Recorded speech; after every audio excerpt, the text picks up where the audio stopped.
Hello everybody, my name is Aceface. Today I'm going to be running some more T4 Abyss to get some more dank ISK. You can see here we've got quite a bit of ISK recently, and we want to make our way to 3 bill eventually. So let's undock. I'm in T4s, yeah, as you guys know, I run them in Gita. Just going to undock and go to the Abyssal launch site. I actually feel really nice in my whole facial area because I recently just ate some spicy noodles, and the thing is, I'm not like a really sensitive guy to spicy food. I'm not the guy who just like there's just a slight bit of spice like instead what happens is that I'm like a bit in between, something like that. But these noodles I had, they were crazy spicy. They're crazy spicy. So now I don't know really, it's been like maybe 20 minutes since I had this food, so my like throat and nose area, it's like feeling really fresh. For some reason it's really fresh, and apparently that's what happens when you have spicy food. It kind of clears out all your like sinuses and these kind of, it's basically like the throat area. It kind of clears it out, so it feels very fresh, at least, and especially since it's quite hot right now. So why this hotness is making me feel quite sweaty, but at the same time it is also making me feel quite fresh, because it's just nice to have a bit of heat, because I'm so used to having such a cold weather. Having some warm weather is a bit nice for a bit of change of pace. Alright, let's go into the T4 Abyss using my standard Gila with MWD and shield boosters. Activate them slightly after each other to get a bit of stagger boosting. Lucid bubble holders, no problem whatsoever. So I forgot to actually repair my drones, but I can't be bothered to have to redock again. But just remember, it's always important to repair your drones, guys. So here you can see the armor is really battered on my drones, so they won't have as much EHP as usual. And maybe we'll have to use our faction drones later. Actually, it probably would have been better to use my faction drones right now, because we've got a lot of frigates on the grid, and you know, frigates, tiny ships, gonna have a hard time to shoot them in Tech 2 ones, or not a hard time, but it'll be easier for the faction ones to shoot them. We've got a little bit of skilling spree completion there, because those skilling spree events are back, and the faction ones have very good tracking, so they'll have a lot easier time shooting the frigates than the actual Tech 2 ones. However, the Tech 2 ones do more damage, so that's the good thing about them. It's always good to be able to at least fly them if you have like a battleship wave where tracking is never an issue for the drones. Alright, keep going to the bioadaptive cache. Let's see if we get something good from this, because I've been getting almost all the time really bad loot from the Abyss. It's just insane how much crap loot I've been getting. The loot drops obviously really random, but I just feel like the prices are going down. Oh, taking damage there. Return drones, please. The drones, or not the drones, the loot has not been as good as I remember, because I just remember doing T4 Abyss, like let's say 2 months ago, getting like 50 and sometimes 60 mil ISK runs. Like, it was not uncommon. It was not the average was still about 40, but I do remember quite often getting 50 and 60 mil runs. Now I hardly ever get those, and it's like a really rare occasion that I get 40 or more.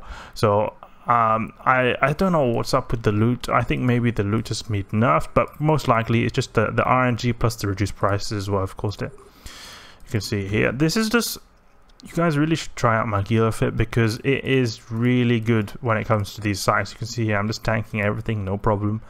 That's one thing that is very important. You have to have a lot of tank when you're in the Abyss, because there's a lot of DPS in certain waves. This wave right here is not a high DPS wave, but you can get them, and especially the battleship waves can be a big issue.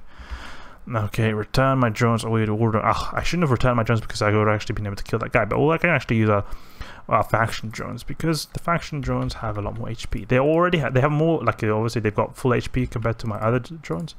They also just have a lot more base HP as well, so that's another benefit to the faction drones. Not only are they more tankier than the Tech 2 ones, they're also a lot faster. Yeah, they are actually faster, I believe, as well, and they have got more HP. Let's see, actually, we can actually just double check. I'm not 100% sure, but I think they are faster. So if we go here and look at the meters per second, 3.45 meters per second, kilometers per second. Okay, who is shooting my... Okay, sorry, he's soon dead. Okay, 3.45 Okay, no, never mind. Tech 2 and faction drones have got the same speed. The reason I'm thinking about that is because I know that the faction drones are faster than Tech 1 drones. And I remember back in my days when I played as an alpha clone and my friend, he got faction drones. It was like a really big thing, like, whoa, you have faction drones? You could see his drones flying so fast because of how fast they were compared to the crappy Tech 1 ones. I can't remember the last time I used Tech 1 ones actually. I have actually used Tech 1 drones in some occasions. I did for this Upwell research consortium in the low-sec sites when I used a VNI. The reason is because they have really high drone aggro, so it's basically almost guaranteed that I lose my drones. So that is a reason why I would use Tech 1 drones even now, because that wasn't so long a time ago. It was about like 2 months ago. And I really hope that they release new event sites now in EVE Online, because it's been quite a long time since we have event sites. Obviously, we've got all the invasion drama going on, but there's not really much events, like actual events that you can do. Like an invasion thing kind of doesn't feel like an event. It's kind of like an ongoing thing, so it feels like a different thing, like some kind of pirate thing. It was such a long time since we had, like, you know, Blood Raider, those Blood Raider gauntlets. Those are really good because you got so much ISK from that. Well, not a lot now that I think about it. Compared to Abyss, it's not as good. But it was so nice when you would get these boosters. Those boosters. Because the cerebral accelerators, they were just amazing how they could make your training go so much faster. I wish we could get them back. Luckily, people have actually been using my referral link, and I really appreciate you guys for using my referral link. People have been using it, and I have actually been given some of these Master at Arms cerebral accelerators. So I really appreciate it, because that as well works as a booster, and it's pretty good actually. You get a lot of faster training time. And I have trained quite a few skills recently, and I wouldn't have expected to already have trained them, because largely thanks to that cerebral accelerator. Like recently, I've finished training Destroyers to 5. So it might seem strange that I've been playing the game for, or this character at least, I've had this character since 2017. So it's quite not old for veteran players, but it's still like it's 3 years. You can do quite a lot in 3 years, and many people who've had an account for 3 years, they probably would have had their destroyers to level 5, because it's very useful. You'd use interdictors. The thing is, I mostly live in high sec, so I never really need to use interdictors. So that's the reason why I only had them at 4. There was no particular reason for me to get them at 5. Oh, the tactical destroyers as well. And actually, the tactical destroyers were pretty cool. I just tested them out. I've got like my tactical destroyer skill, like level 1 or 2. I really crap. They're quite cool ships, but I never really had any particular need for them as well. They're pretty useful actually in wormhole space. You can actually use tactical destroyers to just do these sites actually in groups, and it's pretty cool how I've seen actually people use these like destroyers to do wormhole sites. I would have expected the wormhole sites to be done in like really high tier battleships or even capital ships, but then you've got these like Tech 3 destroyers doing that. It's really cool. Alright, let's go to the buy adaptive cache. Have we got anything good from these? Nope. 17 absolute crap loot. Absolute dog crap loot. Unfortunate that the loot drops just continue to just be so bad. I really wish we could just get a good one. We obviously got one that one time where we got Kikimora at once, but that Kikimora actually sold for quite a bit. Depending on the time when this video is going up, and also the price of just Kikimoras in general fluctuate a lot. The most recent Kikimora I sold, it went for 32 mil, and not the Kikimora ship itself, the Kikimora blueprint. So those are actually really good to get. I'm not exactly sure why the Kikimora costs so much, because I mean, it's just a destroyer. I would have thought maybe the Leshak blueprint could go for more, but I think it has something to do, not 100% sure about this, but they're pretty damn strong in PvP. One of the best PvP ships in the game, because the Kikimora apparently is really fast, has really high DPS, and has really good range. So it's very good at kiting in. So it is very sought after in the solo PvP environment, because I do recall when I went around flying doing a bit of solo PvP, I think I was in a Punisher or one of those kind of basic tick 1 ships. I didn't really want to feel like risking so much. Then I was against it, and actually no, what I was in an Omen, and an Omen I was using a really short range and dual web fit, and it was basically made to sit at 0 on these factional warfare plexes, and then you instantly kill someone because you've got the dual web, so you'll kill them very quickly. The thing is, the Kikimora is just so fast. He was able to get out of my range before my web or scramble range before I was even able to lock him. That's how fast the Kikimora is. So I think that could also be a reason why it's so expensive. It's just a really all-round good ship. And actually, I also saw some nerfs. Actually, there was this update called the Dreaded Collective that came out not so long ago, from when today at least, that update has actually nerfed quite a few ships, and also it buffed some ships. Like for example, the Tech 2 destroyer, the Drauga. This one over here, I'll show you. The Drauga. Let's go to the Origin Conduit while we look this up. Drauga is the Tech 2 destroyer. It's a Tech 2 version of the Kikimora. So it's a bit of like a bulkier ship than the Kikimora, you can see here. And this ship is actually, it's not so popular, or at least I've not seen so many people use it, at least compared to the Kikimora. I've seen a lot more people. Oh, what? We're going completely the wrong direction. That's a bit annoying, you know. Good that I noticed that, otherwise I maybe would have died there. I've seen a lot more people use the Kikimora, and I think that's why the Drauga got actually a buff with this dreaded collective update. So that's something that I would be interested to see in. The Drauga is the command destroyer, so it's very good at providing like boosts, that kind of micro jump field generator thing that can jump people, or boost people as you say, to different locations. So that could also be a possible use. Maybe it will be more common now as a micro jump field generator or boosting platform, because I actually have seen these videos of people using the Tech 2 destroyers. What they do is all these like command destroyers to steal drones from people.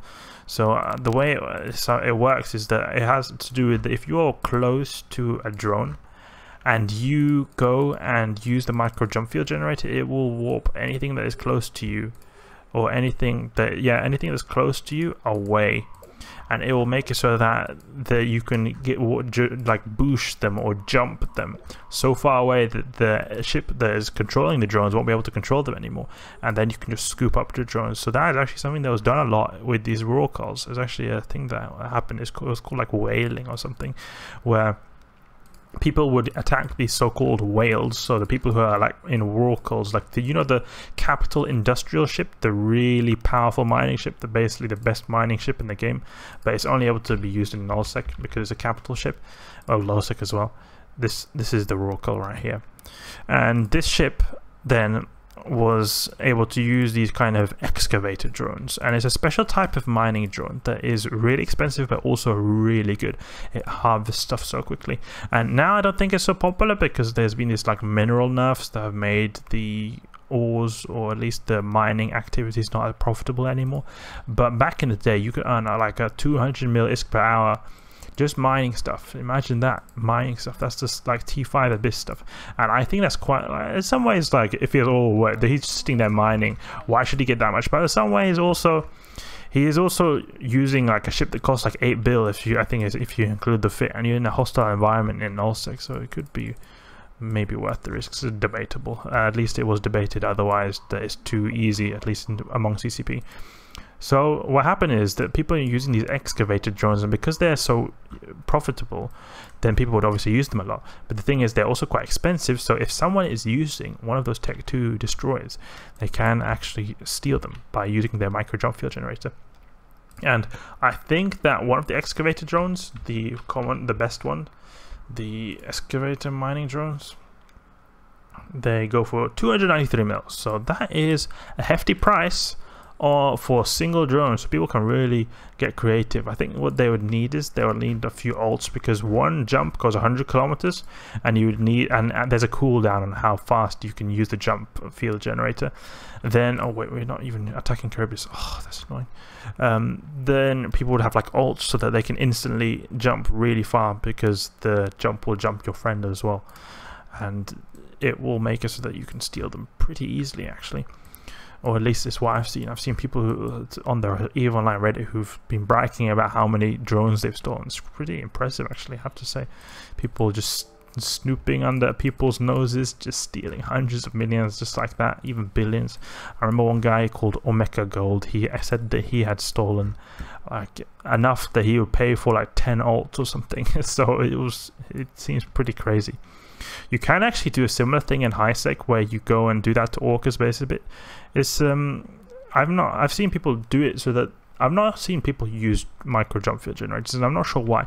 Maybe there are HiSec restrictions on micro jump field generators. I'm not 100% sure about that, but I've seen at least people try to bump these orcas away from their drones, and they've been using they would then try to steal these augmented augmented mining drone. And these are pretty expensive, 38mm, but like not at all as good as the augmented excavator drones. So they would try to bump the Orca away out of command range, and that is 500 kilometers. And it's the similar concept where the Tech 2 destroyer will try to jump the drone away, but instead you're bumping the miner away. So that is also a way, but I tried doing that once just for the fun, but it would take, you'd have to bump the Orca for a good 20 minutes just to get that drone away from him. And if you're like bad, then maybe you could take even longer. So that's a bit unfortunate thing. So that's why I prefer to do the honest work of Abyssal Dead Space running, wrecking these Triglavians. These Triglavians have taken over so many systems, and it really annoys me so much. They've taken over Niaja, the system which bound Jita to Amar. Now you have to basically go through to Dixie, you have to go through Galente space, you have to go through Minmatar space all the way to get to Amar from Jita, and it's just really annoying because you basically have to go on a world tour just to get to now the other trade hub, and I really feel sorry for people who did a lot of business. But on the other hand, I would have really it would be interesting to see if the business will maybe go better in the other trade hubs. So that will be an interesting thing to see. Charybdis on the other hand, remember Charybdis is a she actually. Charybdis, she is angry. You can see shooting quite a bit. I haven't been getting a lot of wrecking shots, but we can see here that won't matter if our time runs out, because our time is surprisingly bad. Actually, I never usually do T4s in this amount of time, and I feel like it's just because of these mistakes I did. For example, the mistake I did right now is that I didn't bind my drones to go for Charybdis when I went into the site, or like after I'd killed all the cruisers. When I went after the loot cans, I forgot to do that.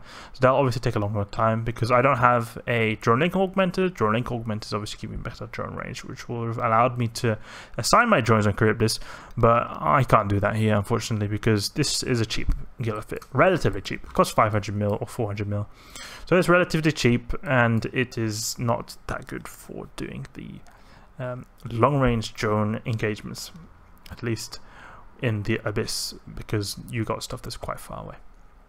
So we got, okay loot. We got okay loot. It's not the best, but not the worst either. I think 43mm is slightly above average, so it is good.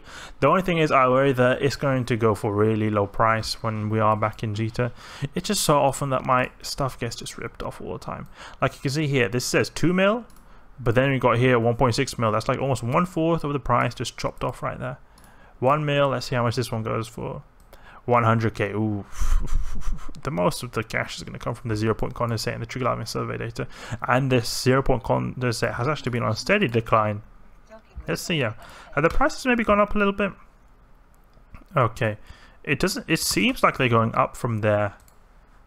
Let's see now, where are we? We are here. So they were at this low point here, 43k. So okay, it's not that bad.